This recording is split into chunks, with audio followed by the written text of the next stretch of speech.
No, I think that was possibly before my time. I'm not that old. So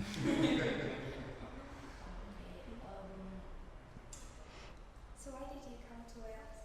Pardon? Why did you come to Wales? I came to do my nurse training in Neath Hospital. How long have you been in Wales? 45 years.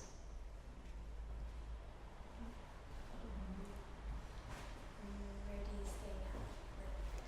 You have to speak louder, I can't Where hear. do you stay now? Like live in?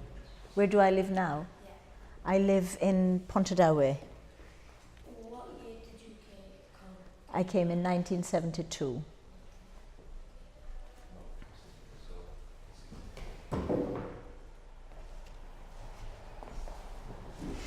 What was it like when you first came?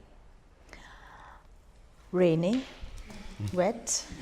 I came in April of 1972 and it was a bit damp. When I was landing in London, I felt that the houses were very close together. You could just obviously see the tops of the houses, and everything was so very close together and just looked cramped. So that wasn't and damp, you know, so it wasn't the best first impression. Especially as you just come from a nice sunny climate. So like what was your first impression of like the people? The people of Wales, they were very friendly, but coming from a place where you don't necessarily ask a lot of personal questions, I thought maybe a little bit intrusive. But now I've got like that myself. So. You find the Welsh are very inquisitive, nosy. But I think it's just because they want to get to know you. You know, it's not meant maliciously.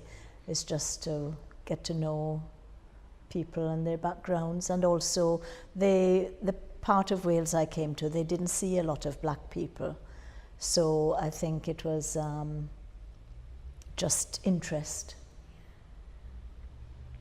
So how did you like cope with like different food? When I went for the interview in Jamaica to come over to train to be a nurse, they asked a lot of questions about how will you manage the food. And they said, well, you know, they eat a lot of bland food and a lot of potatoes and things like that. But when I came over, I coped fine with the food. Obviously, it wasn't as spicy as we have our food, wasn't as seasoned, but it was okay. We managed.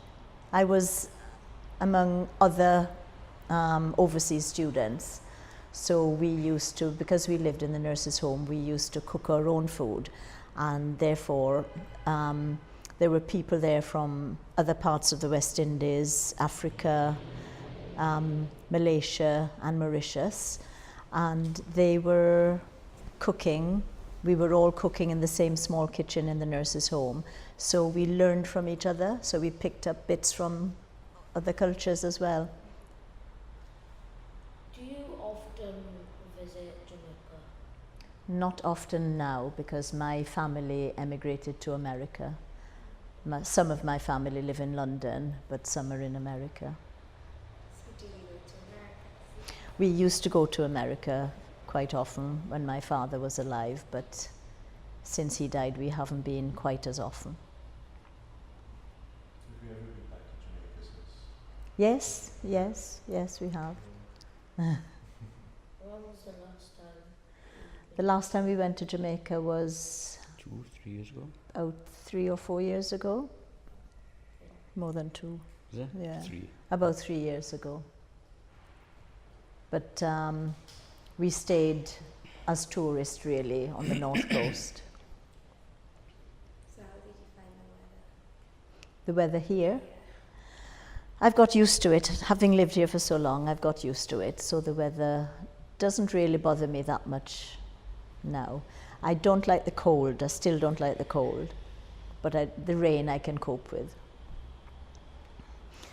Let me just tell you a little story. When we were living in the nurses' home, the other overseas students and myself, we used to stand by the door waiting for the rain to stop before we went out, because that's what you did in Jamaica, because you have very heavy rainfall, so you wait for it to stop and then you go out.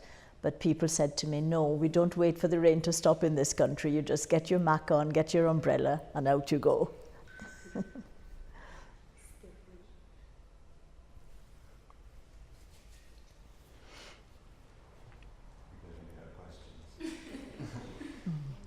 Going back to the food question, not long after we were married, I started having problems with heartburn and everything. And we did an investigation into it, and we found that whereas my mother, typical British person, bland cooking, my body wasn't used to the spicy cooking. It took me a while to acclimatise to it, but I'm all right now, still alive. When you say spicy cooking, it's like a jerk chicken? Yeah. Well, there was Not just jerk, but just more highly seasoned yes, than he was used to. Yeah. Because nowadays the cooking has changed in Britain. You find a lot more restaurants and people are introducing different things into their diet. So it's not so bad, but in the 70s they weren't used to a lot of No. spicy food. So how did you get here, like from Wales? How did I get from Jamaica? Yeah, to By plane.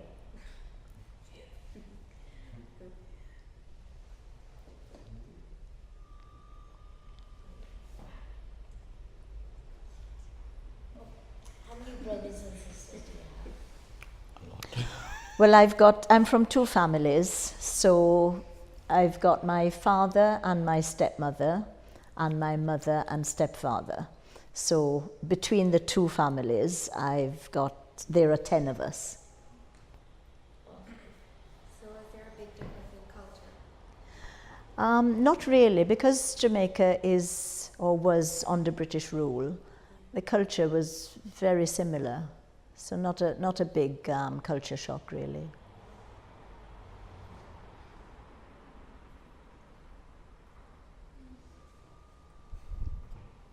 I've brought some photos if you'd like to see, and and there's a map of Jamaica. Have you ever seen a map of Jamaica? So this is the island of Jamaica, and Jamaica is an island in the Caribbean or in the West Indies. And do you know anything at all about Jamaica? It was discovered by Christopher Columbus shortly after he discovered America. And Christopher Columbus was a Portuguese sea captain who was sponsored to go on his travels by the Spanish king and queen at the time. And when he got to Jamaica, he thought it was another part of India. So that's why it's called the West Indies, whereas India is in the east. This is the West Indies. So this is Jamaica. It's got 3 counties: Cornwall, Middlesex and Surrey, which are British names. So a lot of our places are British names. And the place that Christopher Columbus landed was called Discovery Bay. But around that area, there are also some Welsh names, because after the Spanish left the island, the British took over. And there are some Welsh places, like, for example, there's a beach called Cardiff Hall. There's a place called Llandovery, which, of course, we didn't know how to pronounce it, so we never said Llan, we said Llandovery. And there are other places with British names. So that's the island of Jamaica. It's roughly about the size of Wales. Okay, and you might have heard of Ocho Rios and Montego Bay and Negril. Those are the sort of touristy areas. Kingston is the capital. And that's that little bit of strip of land is where Kingston Airport is. And then Montego Bay Airport is somewhere up there. Okay, so when you go on your holidays to Jamaica, those are the two places that you would land in. And this is a photo of me as a young girl. And then when I came over here, when I was on my way over to come to Jamaica, a lady from church gave me this album. And obviously, that's me, the day I left, and my 2 sisters and my brother. These are the ones I was living with my father and stepmother in Jamaica, and my older sister there. And then this is me and my friends in my nurse's uniform as a student nurse.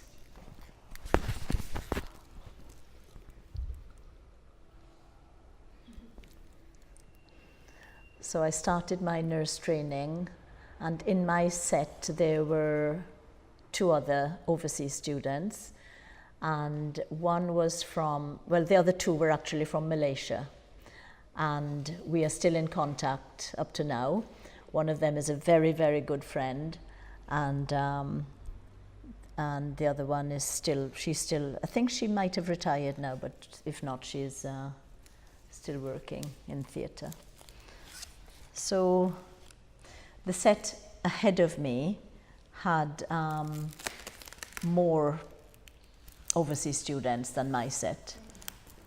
So you like a lot of people nursing at the time when you arrived? There were 2 in the set ahead of me, and there was 1 the set below me, and then some more after that.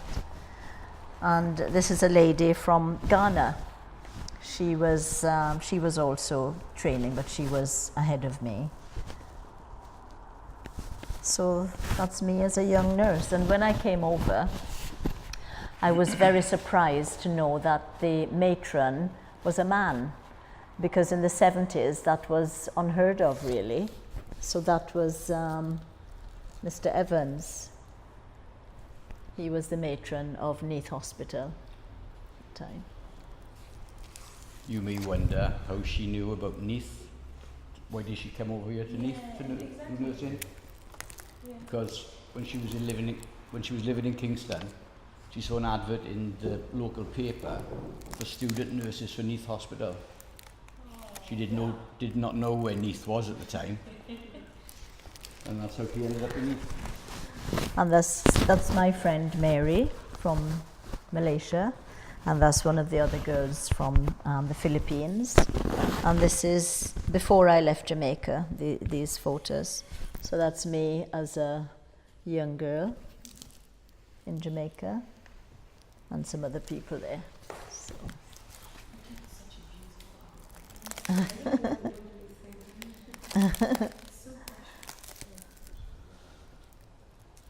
So we've got, never forgotten her, Grace Pungong from Ghana. She was the only African nurse at the time I was there. She's still in No, she went back home. She was married, so she had a family. So she did her training and she went straight back home. But I was very fortunate because I'm a member of a church in Swansea, the Seventh-day Adventist Church. And the first time I went to church, one of the families there invited me back to their house in Port Talbot. And they adopted me almost. So I was very lucky. I wasn't lonely or anything because my church family looked after me. So that was something. I'm still friendly with them. I mean, husband has died, and it's lovely. It was nice to have people who cared, you know. Even though I had my friends, because we were like a little family in the nurses' home, because there were so many overseas students, we really got on well. But it was nice to have somebody outside as well. And I used to go, because our preliminary training was 8 weeks long, and we had every weekend off. So every weekend I would go and spend with them. And then after that, then we were let loose on the wards and carried on with our training then. So we had to do a ward at a time for about 8 weeks, 8 or 12 weeks, I can't remember. So do you have any children? We have 2 girls, 2 daughters, and we have 4 granddaughters. So I met my husband in 1973 and we got married in 1975. 42 So- years. Pass that one. Quite soon after you arrived as well. Huh? Quite Yes. soon after you arrived. I arrived in Yes. 72 and we met in the Christmas of 73. Have you been to Africa or Jamaica before? No, I've never been out of the country. It's a big learning curve, a good learning curve, yes. But when you think about it, if she hadn't applied for that job, we would never have met, and the future, you know, the children wouldn't have been born, the grandchildren wouldn't have been born. How things have changed, you know, because she just decided to apply for that job. Yeah. Yeah, because I was working with the parish council in Kingston. Oh, not sure that one. So that's one of the early photos of Rob and me. Very, very early. Do your kids go back? You know, have they ever been back to Jamaica? Have you had to? They've been to Jamaica, but they were quite young when Not they lots went. and they've known them? No, not. How are you able to, you know, I know, you know, I'm sure that growing up they were curious about you and your life back in Jamaica, you know, how were you able to share all of that with them? Did you find it easy, you know? 'Cause sometimes Yes, I found it easy to tell them, and you know they've met the family, obviously their grandparents, so that was okay. We went to America, and they were bridesmaids at my sister's wedding. So even though they haven't been back to Jamaica a lot, they still they've mixed with the family. So they're very aware of, you know, all of your culture and Oh yeah. Yes. But they mixed more with her mother's side of the My family. family in who live London. Yeah. We've yeah, got to because see it's that. closer as well. Yes, but my sisters and brothers in London were actually born in London, so you know they never lived in Jamaica, so they haven't got that background. But her mother been over here for 40 odd years. And What she- now? Yeah. I've been here 45 years. Sorry. My She's mother's over a been long over time. about But she 55 years. She sounds as Your mom Jamaican. was here before you. Yes. Oh. Yeah. She sounds as Jamaican now. When she left the island, she's not English, English accent at all. No. No. No. You'd swear you moved into a house in Jamaica when she speaks to you, you know. Yeah. So inside the house is Jamaica. Just outside the door is Britain. Yeah, and she's a very good cook. Oh yes. Very good. But my children asked me, because although the national language is English and everybody speaks English, there is a patois, and the children keep asking me to speak some patois. But having been here so long, I've forgotten a lot of it. So yeah, so it's difficult to remember things now, because after 45 years, it's Yeah. Some of them are really broad, really strong with the accent. I can't understand them, you know, some of them. We used some patois yesterday. Yes, we Yeah. did. Yeah. And then Nina tried to Yeah. explain what it was. Where you They go said it was with it? broken. Where you go? oh yeah, Yeah. you I was better saying to them better than yesterday that I've been on the bus in the tube in London, and you know I love hearing patois. I just like it because we have, you know, pidgin English. Anyway, this lady was talking and she was rapping, you know, so fast, and I was just staring like that. She said, "Why are you looking at me?" I was like, "Oh my god, you know, just check back to reality. Like, why am I staring?"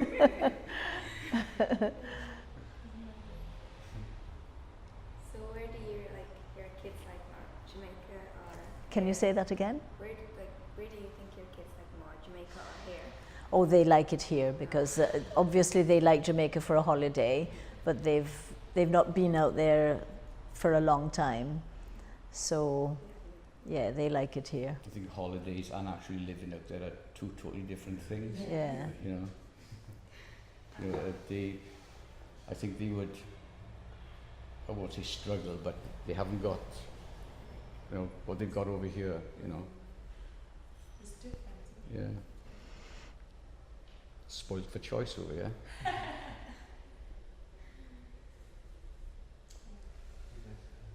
Finish now? How much has changed in Swansea? Like, And then you came. Since I first came here, yeah. like I said earlier, the food, definitely. There are many more restaurants of different nationalities here now than there were when I first came. Lot more people of different races, different colors. When I used to come to church in Swansea, you didn't see many black people. I wouldn't say the only, but most of the people of different color that you saw were the students at the university. So the culture has changed as well. You know, there's a lot more mixing of the cultures than there were when I first came. So was there any like this currently when you two like got married? There wasn't anything overt, which means open. It was more quiet, I suppose you could say.